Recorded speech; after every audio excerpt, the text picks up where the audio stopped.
आप वहां पहुंचकर श्राइन बोर्ड के द्वारा बने हुए काउंटर पर जाकर किसी भी सुविधा को बुक कर। ज़्यादातर भक्तों को इस संदर्भ में कन्फ्यूजन रहती है, तो मैं आपको बता दें यह एक बहुत ही महत्वपूर्ण प्रश्न है। तो मैं आप सभी लोगों को होने वाली अटक्का आरती में हम लोग कैसे शामिल हो सकते हैं, पूरी जानकारी देने की कृपा करें। सतीश जी, आपने बहुत अच्छा सवाल पूछा है। दोस्तों नमस्कार, मैं हूं सौरभ और आपका स्वागत करता हूं मेरे YouTube चैनल सानिध्य ब्लॉग पर। आज मैं लेकर आया हूं एक ऐसा वीडियो जिसका आप सभी को बेसब्री से इंतजार था। जी हाँ दोस्तों, आज मैं आपके सवालों का जवाब लेकर के आया हूं जो आपने मेरे पिछले माता वैष्णो देवी सीरीज के वीडियोज में पूछे थे। दोस्तों, माता वैष्णो देवी की यात्रा सिर्फ एक यात्रा नहीं है, बल्कि ये एक आध्यात्मिक सफ़र है जो हर किसी के दिल को छू जाता है। ये वो यात्रा है जहां हर कदम पर माता की कृपा आपको महसूस होती है और हर पल आपको एक नई ऊर्जा से भर देता है। मेरे पिछले वीडियोस में मैंने आपको माता वैष्णो देवी की यात्रा से जुड़ी हर छोटी बड़ी जानकारी दी थी और आप सभी ने उन वीडियो को इतना प्यार दिया कि मैं बस हैरान रह गया। हजारों लाइक्स, सैकड़ों कमेंट और ढेर सारे सवाल। तो आज इस वीडियो में मैं आपके उन्हीं सवालों का जवाब देने वाला हूं। तो दोस्तों, वीडियो को स्किप करके कहीं भी मत जाइएगा, क्योंकि ये वीडियो आपकी यात्रा को और भी आसान और यादगार बना देगा। और अगर आपको ये वीडियो पसंद आए तो लाइक कर दीजिए, शेयर कर दीजिए और चैनल को अभी तक सब्सक्राइब नहीं किया है तो चैनल को सब्सक्राइब करके बेल आइकन को दबा दीजिए, ताकि आप तक ऐसी जानकारी से भरे वीडियो पहुंचते रहें। इसके अतिरिक्त अगर इस वीडियो को लेकर या मेरे लिए आपके कोई भी सुझाव और सवाल हो तो मुझे कमेंट बॉक्स में ज़रूर लिखिएगा। आपके द्वारा किए गए कमेंट से मुझे आपके लिए और भी अच्छा कंटेंट बनाने की प्रेरणा मिलती है। तो चलिए वीडियो को शुरू करते हैं।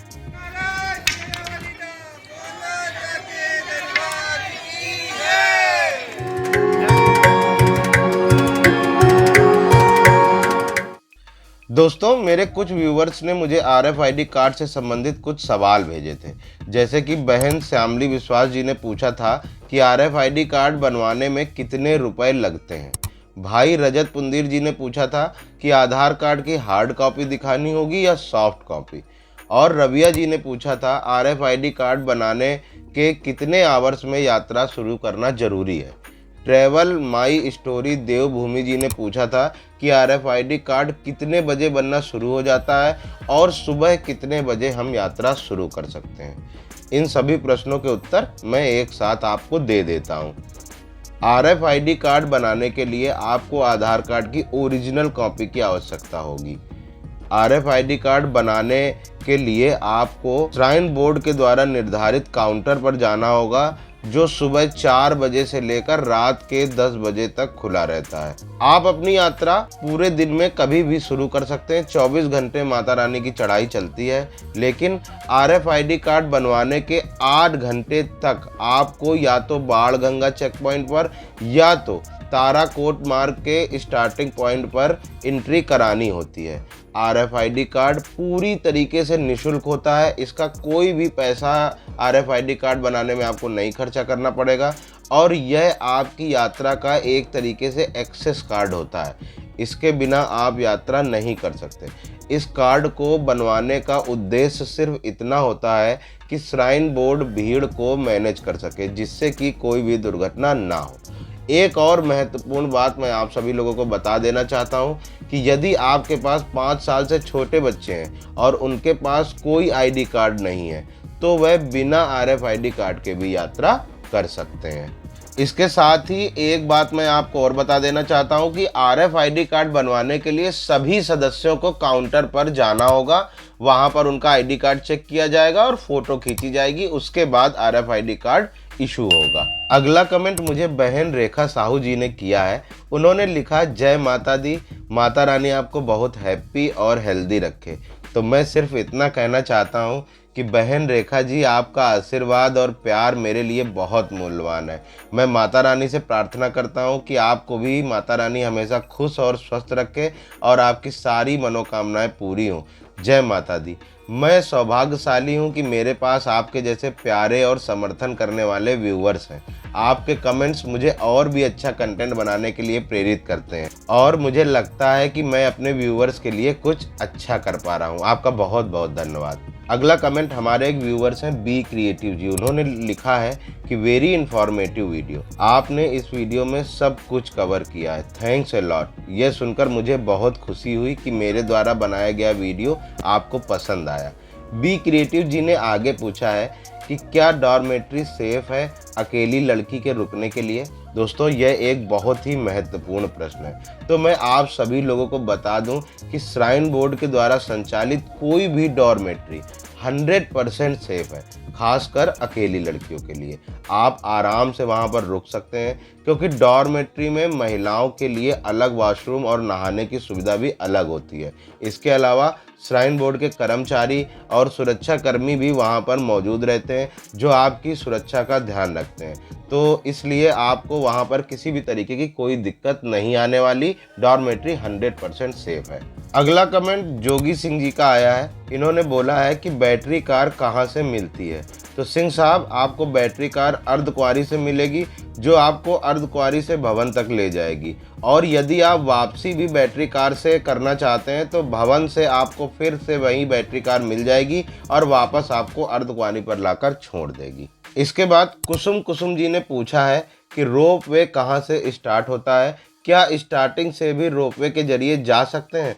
तो मैं बता दूं कि बहन, रोप वे आपको माता के भवन से भैरव घाटी तक जाने के लिए मिलेगा और भैरव घाटी पर भैरव जी के दर्शन करवाने के बाद वापस आपको भवन पर छोड़ देगा। इसके साथ ही मैं सभी दर्शकों को बता दूं कि रोपवे का जो चार्ज है वह 100 रुपये प्रति व्यक्ति रहता है आने और जाने का। और रोपवे की जो टाइमिंग है वह सुबह 8 बजे से लेकर शाम के 5 बजे तक रहती है। इसके साथ ही मैं आपको यह भी बता दूं कि नीचे से रोपवे की कोई व्यवस्था नहीं है, रोपवे सिर्फ भवन से ही आपको मिलेगा। इसके बाद नारायण गौतम जी का कमेंट आया। उन्होंने लिखा कि बैटरी कार की ऑनलाइन बुकिंग यदि 3 बजे दोपहर वाले स्लॉट में करने पर वह कितने समय के लिए मान्य है। गौतम जी, आपने बहुत अच्छा प्रश्न पूछा है। ज़्यादातर भक्तों को इस संदर्भ में कन्फ्यूजन रहती है, तो मैं आपको बता देता हूं कि यदि आपने 3 बजे वाले स्लॉट का टिकट किया है या किसी भी समय वाले स्लॉट का टिकट किया है और आप उस समय से 30 मिनट पहले रिपोर्ट नहीं करते हैं तो आपकी बैटरी कार की टिकट कैंसिल हो जाएगी। बाद में आपको यात्रा करने को नहीं मिलेगा, वह टिकट पूरी तरीके से टर्मिनेट हो जाएगी और उसका कोई पैसा भी आपको रिफंड नहीं किया जाएगा। और हाँ, यदि आप अपने तय स्लॉट में समय से पहले पहुंच रहे हैं तो अगर वहां पर टिकट अवेलेबल होगा तो आपको उस पर यात्रा करने के लिए मिल जाएगा। लेकिन अगर आपका टाइम निकल गया तो उसके बाद किसी भी तरीके की कोई भी सुनवाई नहीं होगी। इसके बाद चंदोला क्लासेस हमारे व्यूअर्स हैं। उन्होंने कमेंट किया है कि क्या यात्रा में नया सिम लेना पड़ता है। तो मैडम, मैं आपको बता दूं कि कोई ज़रूरी नहीं है कि आप नया सिम लें। यदि आपके पास पोस्टपेड कनेक्शन है तो आपका सिम चालू रहेगा और यदि आपके पास प्रीपेड कनेक्शन है तो वहां पर पहुंचकर आपका सिम बंद हो जाएगा। ऐसी स्थिति में आपको वहां पर एक टेम्परेरी सिम लेना पड़ेगा। इसके साथ ही मैं सभी दर्शकों को यह भी बता दूं कि वहां पर जो टेम्परेरी सिम है उसका जो प्राइस है वह 300 से 350 रुपये के बीच में रहता है और 10 से 15 मिनट के प्रोसेस में आपका सिम चालू हो जाता है। अगला कमेंट हमारे व्यूवर्स ABC ट्यूटोरियल जी ने किया है। वह पूछते हैं कि सर, ट्रॉली का रेंट क्या रहता है। तो मैं आपको बता दूं कि जो ट्रॉली है उसे वहां पर प्रैम बोला जाता है या बच्चों का बाकर बोला जाता है। उसका जो रेंट है वह आपको बाण गंगा से भवन तक 540 रुपये और बाण गंगा से अर्धकुंवारी तक 340 रुपये पड़ेगा और सेम ऐसा ही वापसी के लिए भी रेंट रहने वाला है। इसके बाद हमारे व्यूवर्स सविता जायसवाल जी ने पूछा है कि भवन में पहुंचकर लॉकर में लंबी लंबी लाइन होती है, 2 घंटे की वेटिंग होती है, उसका कोई अल्टरनेटिव है क्या। तो सर, मैं आपको बता दूं कि इस चीज़ के 2 अल्टरनेटिव हैं। पहला यह है कि आप अटक्का आरती का टिकट बुक कर लीजिए। तो अटक्का आरती में जो भक्त शामिल होते हैं वह एक तरीके से वीआईपी हो जाते हैं और उन्हें आसानी से दर्शन करवा दिए जाते हैं। लेकिन इसके कुछ चार्ज होते हैं। इसके चार्ज लगभग 3100 रुपये प्रति परिवार होता है। एक परिवार में 5 से 6 लोगों की परमिशन होती है। और यदि आप पैसे नहीं खर्च करना चाहते हैं तो दूसरा अल्टरनेटिव यह है कि यदि आप भीड़ भाड़ वाले दिनों में नहीं जा रहे हैं तो आप अपनी यात्रा को इस तरीके से प्लान कीजिए कि जब आप भवन पर पहुँचें उस समय माता की आरती हो चुकी हो। जैसे आरती का जो टाइम है, माता की आरती सुबह 6 बजे से 8 बजे के बीच में और शाम को भी 6 बजे से 8 बजे के बीच में होती है। तो आप कोशिश करिए कि आप भवन या तो सुबह 9-10 बजे के बाद पहुँचिए और रात में भी आप भवन 10 बजे के बाद पहुँचेंगे तो आपको कम भीड़ मिलेगी। अगला कमेंट बहन दीपिका अरोड़ा जी का है। वह पूछती हैं कि कटरा रेलवे स्टेशन से बाणगंगा चेक पोस्ट तक ऑटो का फेयर क्या है। बहन, कटरा रेलवे स्टेशन से बाणगंगा चेक पोस्ट तक का ऑटो का फेयर लगभग 210 रुपये है। ये प्राइस तब के हैं जब मैंने दिसंबर 2024 में माता रानी के दर्शन किए थे। इसके बाद पापिया चंद्रा जी ने लिखा है कि जय माता दी, दोपहर 12 बजे और रात को 9 बजे के बाद माँ के दर्शन होते हैं, क्या मंदिर खुला रहता है? तो मैं बता दूं कि मंदिर 24 घंटे खुला रहता है। बस सुबह और शाम 2 टाइम जब आरती होती है तब मंदिर बंद रहता है। आरती में वही लोग शामिल हो सकते हैं जिन्होंने ऑनलाइन अटक्का आरती के टिकट बुक किए हों। बाकी 24 घंटे मंदिर खुला रहता है। जगदीश हिंडोनिया जी ने हमसे कमेंट करके हमसे पूछा था कि घोड़ा पालकी कहाँ से मिलेगा, कोई एडवांस बुकिंग की सुविधा है? दोस्तों, ये बहुत ही अच्छा सवाल है और ज़्यादातर भक्तों को इसमें कन्फ्यूजन रहती है। तो मैं भाई साहब को और आप सभी को बताना चाहता हूँ कि घोड़ा पालकी आपको बाणगंगा चेक पॉइंट पर मिलेगा और घोड़ा पालकी की कोई भी एडवांस बुकिंग नहीं होती है। आप वहां पहुंचकर श्राइन बोर्ड के द्वारा बने हुए काउंटर पर जाकर किसी भी सुविधा को बुक कर सकते हैं। श्राइन बोर्ड ने भक्तों की सुविधा के लिए हर चीज़ के प्राइस फिक्स कर रखे हैं और मेरी आप सभी को यह भी सलाह रहेगी कि अपनी यात्रा के दौरान किसी भी सुविधा को बुक करते समय श्राइन बोर्ड के अधिकृत काउंटर से ही सुविधा लेने का प्रयास करें, जिससे आपको किसी भी प्रकार की असुविधा का सामना ना करना पड़े। दोस्तों, ओम नारायण सिंह जी का सवाल बहुत ही अच्छा है। ओम नारायण सिंह जी का सवाल है कि ऊपर नहाने की सुविधा कहाँ है। इसका जवाब यह है कि ऊपर अर्धकुंवारी में और माता के भवन में दोनों जगह पर नहाने की सुविधा है। अर्धकुंवारी पर भगवती भवन के पास में और माता के भवन पर दुर्गा भवन के पास में कॉमन बाथरूम बने हुए हैं, जहां पर आप स्नान वगैरह कर सकते हैं। यहाँ बहुत ही अच्छी सुविधा है स्नान वगैरह के लिए, जिसमें महिलाओं और पुरुषों के लिए अलग अलग बाथरूम की व्यवस्था है। हमें उम्मीद है कि यह जानकारी आपके लिए उपयोगी होगी। मिलन सोनी जी ने हमें कमेंट करके पूछा है कि सर, उधमपुर से श्रीनगर टैक्सी मिल जाएगी? सर, बिल्कुल 100% आपको टैक्सी मिल जाएगी, कोई प्रॉब्लम नहीं होगी। इसके बाद दयानंद बंसल जी लिखते हैं कि नए ताराकोट मार्ग से अर्धकुंवारी तक कितना टाइम लगेगा? तो मैं बता दूं कि बंसल साहब, कितना टाइम लगेगा यह आदमी की फिजिकल कंडीशन पर डिपेंड करता है।